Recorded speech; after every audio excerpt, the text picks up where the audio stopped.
നമ്മുടെ ഹൈക്കോടതി തന്നെ വളരെ കർശനമായ നിർദ്ദേശങ്ങൾ കൊടുത്ത് അത് ഫോളോ ചെയ്തുകൊണ്ടാണല്ലോ ഇപ്പോൾ നടക്കുന്നത്. നമ്മൾ ചില യാഥാർത്ഥ്യങ്ങൾ മനസ്സിലാക്കണം. സെക്ഷൻ 1 ആണെങ്കിലും ഏത് കാര്യമാണെങ്കിലും വിശ്വാസപരമായ ആചാരങ്ങളുടെ ഭാഗമായിട്ട് എങ്ങനെ ആന എത്തിയെന്ന് എനിക്കറിയാം, പക്ഷേ ആന അതിൻ്റെ ഒരു ഭാഗമാണ്.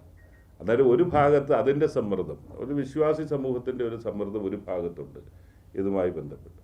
മറിച്ച് നമ്മൾ ആവശ്യമുള്ള നമ്മൾ കൊടുക്കേണ്ട കൺസിഡറേഷനും ക്രൂവൽറ്റി ഇല്ലാത്ത നിലയിലേക്ക് ചെയ്യാനുള്ള അതാണ് സുപ്രീം കോടതിയിൽ ഇടപെട്ടിട്ടുണ്ട്, ഹൈക്കോടതിയുടെ കർശന നിർദ്ദേശമുണ്ട്, അത് പ്രകാരം പോവുകയാണ്. ഇപ്പോൾ ഒരു ഭാഗത്ത് നാട്ടാനകളുടെ എണ്ണം കുറയുന്നത് കൊണ്ട് ഇപ്പം കൊണ്ടുവരാൻ പറ്റുന്നില്ല, അതിൻ്റെ സമ്മർദ്ദമാണ് ക്ഷേത്രങ്ങളുടെയും എല്ലാ ഭാഗത്തു നിന്ന് അതിൻ്റെ കൂടുതൽ വേണമെന്നാണ്. അന്നേരം അവിടെ നമ്മളിതെല്ലാം കൂടെ ഒരു ബാലൻസിൽ കൊണ്ടുപോകാനല്ല പറ്റത്തുള്ളൂ. അതിന് നമുക്ക് നിയമം കൊണ്ടല്ലല്ലോ ഇത് പരിഹരിക്കേണ്ടത്, ക്ഷേത്രങ്ങളുടെ ആചാരങ്ങളും ഇതുമായിട്ടൊക്കെ ബന്ധപ്പെട്ട് പോകേണ്ടത്. മുഖ്യമന്ത്രി ഏകപക്ഷീയമായിട്ട് പോകുന്നു, പാർട്ടിക്കുള്ളിൽ അങ്ങനെ ഉള്ള ചില ചർച്ചകൾ വന്നിട്ടുണ്ട്. പിന്നെ UDF-ൽ അക്കാര്യത്തിൽ വിശദമായിട്ട് ചർച്ച വന്നിട്ടുണ്ട്. അല്ല, ഈ വിഴിഞ്ഞത്ത് എന്താണ് ഇപ്പോൾ സംഭവിച്ചത്? രണ്ട് അഭിപ്രായം ഉണ്ടെന്ന് വെച്ചാൽ എന്ത് സംഭവിച്ചെന്നാണ് നിങ്ങൾ പറയുന്നത്? നിങ്ങൾ ജെന്യുവിനായിട്ടുള്ള സംശയമാണെങ്കിൽ ഞാൻ ദൂരീകരിക്കാൻ തയ്യാറാണ്. ഓഹരി കൈമാറ്റത്തിൻ്റെ പ്രൊസീജിയർ എന്താണ്? ഓഹരി കൈമാറ്റം ആദ്യം പറയട്ടെ, ചന്തയിൽ പോയി മീൻ വാങ്ങിക്കുന്ന പോലെയാണോ ഓഹരി കൈമാറ്റം? ഒരു ദിവസം പോയി കച്ചവടം ചെയ്ത് വരുന്നതാണോ ഓഹരി കൈമാറ്റം?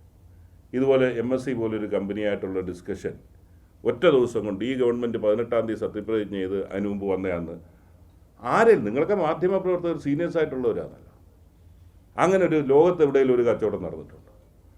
എന്നാൽ എത്രയോ നാളായിട്ട് ഇതിൻ്റെ ഡിസ്കഷൻ ഉണ്ടായിരുന്നു. തെരഞ്ഞെടുപ്പിന് മുമ്പ് തന്നെ ഞങ്ങൾക്കൊക്കെ വിവരം കിട്ടിയാണ് MSC ആയിട്ടുള്ള ഡിസ്കഷൻ നടക്കുന്നു, ചർച്ച ചെയ്യുന്നു. ഇത് ആ ഒരു പ്രോസസ്സ് വന്നു കഴിഞ്ഞാൽ അടുത്തത് സെബിയുടെ അപ്രൂവൽ വാങ്ങിക്കണം. MSC ആയിട്ട് ചർച്ച ചെയ്യുന്നതിന് മുമ്പേ സ്റ്റേറ്റ് ഗവൺമെൻറ് അപ്രൂവൽ വാങ്ങിക്കണമെന്ന് എവിടെയെങ്കിലും പറഞ്ഞിട്ടുള്ളത് എനിക്കറിയില്ല. പിന്നെ അതിനുശേഷം സ്റ്റേറ്റ് ഗവൺമെൻറ് അപ്രൂവലിന് വരുന്ന ഘട്ടത്തിലാണല്ലോ സ്റ്റേറ്റ് ഗവൺമെൻറ് അഭിപ്രായം ഇതിനെക്കുറിച്ച് പറയേണ്ടത്. എന്നെ സംബന്ധിച്ചിടത്തോളം ഇവർ ഈ പറയുന്ന ഘട്ടമായിരിക്കും, അഡാണിയാണോ വലിയ കുത്തക അതോ MSC ആണോ വലിയ കുത്തക? അഡാണിക്ക് കൊടുത്തതിൽ നിന്ന് അഡാണിയുടെ ഷെയർ വിൽക്കുന്നതിനെ സംബന്ധിച്ചിടത്തോളം ഗവൺമെൻറ് മുമ്പിൽ വരുമ്പോൾ ഗവൺമെൻറ് അതിൻ്റെ അഭിപ്രായം പറയും. അന്നേരം ഇതിലെന്താണ് ഇതിൻ്റെ വിഷയം? അതേ സമയത്ത് വളരെ ഞാനതാ നേരത്തെ പറഞ്ഞത്, നമ്മൾ ഇനിയും പഴയ ചിന്താഗതിയിൽ നിന്ന് മാറിയേ പറ്റൂ. കഴിഞ്ഞ ഗവൺമെൻറ്റിൽ ഞങ്ങൾ പാർട്ട്ണറാണെന്ന് പറയാനുള്ള തൻ്റെ ഇടം കാണിച്ച ഒരു ഗവൺമെൻറ്റാണ്. അഡാണി പോലൊരു മൾട്ടിനാഷണൽ ഞങ്ങളുടെ പാർട്ട്ണറാണെന്ന് പരസ്യമായി പറഞ്ഞ ആ തൻ്റെ ഇടം കാണിച്ചതാണ്.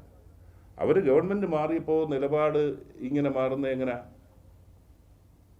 ഇവിടെ പറഞ്ഞു വന്ന ഒരു നെറേറ്റീവ് ബിൽഡപ്പ് ചെയ്തു, അവിടെ ഉണ്ടായിരുന്ന ഉദ്യോഗസ്ഥയെ മാറ്റി.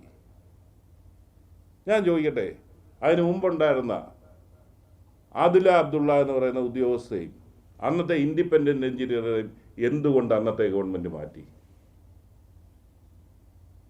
അഡാണിയുടെ നിർമ്മാണ പ്രവർത്തനവുമായി ബന്ധപ്പെട്ട പോരായ്മകൾ ചൂണ്ടിക്കാണിച്ച് എന്തെങ്കിലും ഇവർ റിപ്പോർട്ട് കൊടുത്തിരുന്നോ?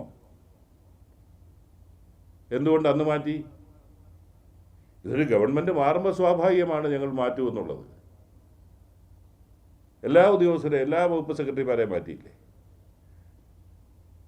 അതിന് മുമ്പ് വിസിലിൻ്റെ ചുമതലക്കാരനായിരുന്ന ജയകുമാറിനെ എന്തിനു മാറ്റി? പിന്നെ ആദ്യമായിട്ടല്ല ഈ മാറ്റം. അതൊക്കെ അന്നത്തെ അവിടുത്തെ നിർമ്മാണ പ്രവർത്തനവുമായി അത് വരും ദിവസങ്ങളിൽ നമുക്ക് ചർച്ച ചെയ്യേണ്ട കാര്യമാണ്, വരട്ടെ. അതായത് ഇതിലെന്താണ് ഒരു ഗവൺമെൻറ് ആദ്യത്തെ ദിവസം ഇത് ഏറ്റവും വലിയ നേട്ടമായി ദേശാഭിമാനി ചിത്രീകരിച്ച ദിവസം അന്ന് നിയമസഭയിൽ ചോദ്യം വരികയും കൃത്യമായി മുഖ്യമന്ത്രി അവിടെ മറുപടി പറഞ്ഞ് അതോടെ ആ പ്രശ്നം തീർന്ന, പിന്നെ ആരും ഒന്നും റൈസ് ചെയ്തില്ല.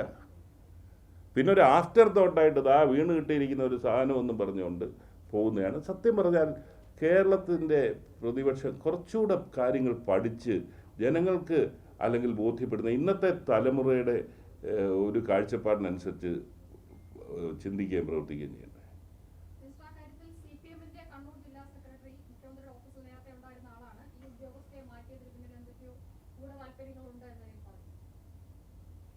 അല്ല, അതിന് ചോദിച്ചല്ലോ, സ്വാഭാവികമായിട്ട് CM ചോദിച്ചല്ലോ അദ്ദേഹത്തിന് ഇത്ര എന്താണ്, ഒരുപക്ഷെ മുൻപ് അവിടെ പൊളിറ്റിക്കൽ സെക്രട്ടറി ആയിട്ട് ഇരുന്നത് കൊണ്ടായിരിക്കാം ആ താല്പര്യങ്ങൾ. അതുകൊണ്ട് ഞാൻ അദ്ദേഹത്തോട് ചോദിക്കുന്നത് എന്തിന് ആദിൽ അബ്ദുള്ളയെ മാറ്റി? നിങ്ങളത് അന്വേഷിക്കുക, എന്തിനു മാറ്റി എന്നുള്ളത് ചോദ്യമുണ്ട്. അവർ ഗവൺമെൻറ് വെച്ച് പെട്ടെന്ന് മാറ്റേണ്ട കാര്യം എന്തുവാ? അവരോടൊപ്പം ഇൻഡിപെൻഡൻറ്റ് എഞ്ചിനീയറേയും ഇതിൻ്റെ റിപ്പോർട്ട് കൊടുക്കുന്ന ഇൻഡിപെൻഡൻറ്റ് എഞ്ചിനീയറിനെയും മാറ്റി. എന്തുകൊണ്ട് മാറ്റി? അതിന് അവർ മറുപടി പറയട്ടെ. ഇത് ഗവൺമെൻറ് വരുമ്പോൾ ഒരു ഉദ്യോഗസ്ഥയെ മാറ്റുന്നത് സ്വാഭാവികമല്ലേ? ഈ തെരഞ്ഞെടുപ്പിന് മുമ്പ് അറിയാമായിരുന്നു മിനിസ്റ്റർ പറയുമ്പോൾ CM ഒന്നൊരു ക്വസ്റ്റ്യൻ ചെയ്തിരുന്നു ഈ ദേശാഭിമാനിയുടെ വാർത്തയൊക്കെ ഉന്നയിച്ചുകൊണ്ട്. ദേശാഭിമാനി ഇതെങ്ങനെ ആദ്യം പറഞ്ഞു? അതിന് മുമ്പ് നമുക്കറിയില്ലായിരുന്നു. നമ്മുടെ ഉദ്യോഗസ്ഥർ അവിടെ ചെല്ലുന്ന തീയതി അതിന് ശേഷമായിരുന്നു എന്നൊക്കെ CM പറഞ്ഞിട്ടുണ്ട്. അപ്പോൾ ഈ നിങ്ങൾക്കൊക്കെ അറിയാമായിരുന്നു ഈ MSCയുമായി ചർച്ച നടക്കുന്നത്? അല്ല, MSCയുമായിട്ട് ചർച്ച നടക്കുന്നത് ഇതുമായി ബന്ധപ്പെട്ട് എല്ലാവർക്കും അറിയാവുന്ന കാര്യമായിരുന്നു. CM കൃത്യമായി പറഞ്ഞത്, ഞാനത് ഇവിടെ ആയിരുന്നു, എന്നിട്ട് ഇവിടുന്ന് ഞാൻ കേട്ടിട്ടുണ്ട്. എനിക്ക് ഇപ്പോഴാണ് ഈ വിവരം കിട്ടിയത്. ദേശാഭിമാനി 5-ാം തീയതി പ്രസിദ്ധീകരിച്ചു. അതിന് മുമ്പ് നേരത്തെ ആൾക്കാർ പ്രസിദ്ധീകരിച്ചെങ്കിൽ അത്രയും പേർക്ക് അറിയാവുന്നല്ലേ ഉള്ള ഒരു വ്യാഖ്യാനം. ഇതെല്ലാവർക്കും CM പറഞ്ഞ സ്റ്റാൻഡിനെ വിൻഡിക്റ്റ് ചെയ്യുന്നതല്ലേ, അല്ലെങ്കിൽ ഇത് ചെയ്യുന്നതല്ലേ? അതിനു മുമ്പ് തന്നെ മാധ്യമങ്ങൾ വന്ന കാര്യമാണ്. അത് വീണ്ടും ഇതൊന്നും മനസ്സിലാകുന്നില്ല എന്ന് പറഞ്ഞാൽ എന്താണെന്ന് മനസ്സിലാകും. 5-ാം തീയതി തന്നെ ദേശാഭിമാനി കൊടുത്തു. എന്നാൽ അതിന് മുമ്പ് മറ്റ് മാധ്യമങ്ങൾ, എക്കണോമിക് ടൈംസ് ആദ്യം കൊടുത്തെങ്കിൽ അവർക്ക് എവിടുന്നോ വിവരം കിട്ടി. ഞാൻ പറഞ്ഞില്ലേ, ഈ തെരഞ്ഞെടുപ്പിന് മുമ്പ് തന്നെ എല്ലാവർക്കും ഇങ്ങനൊരു ചർച്ച നടക്കുന്നതെന്ന് എല്ലാവർക്കും ഗവൺമെൻറ് മാത്രം എന്താ അറിയാതിരിക്കുന്നത്?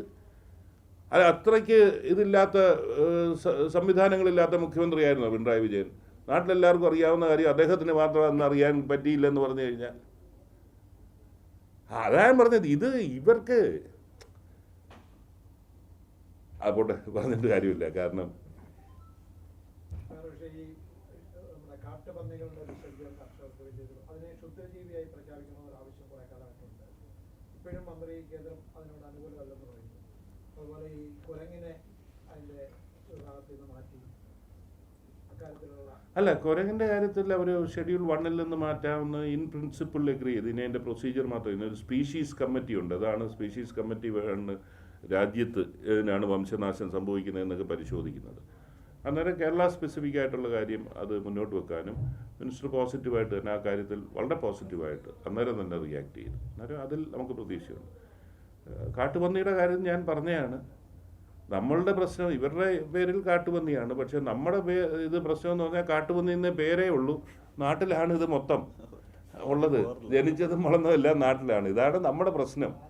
പക്ഷേ അതിനെ ഇന്നത്തെ നിയമത്തിനുള്ളിൽ നിന്നുകൊണ്ട് ആ ശല്യം എങ്ങനെ തീർക്കാനൊക്കെ എന്നുള്ളതിലാണ് ആ ഫ്രീഡം സ്റ്റേറ്റ് ഗവൺമെൻറ്റിന് ഉണ്ട്. അത് വെച്ച് മുന്നോട്ട് പോകും.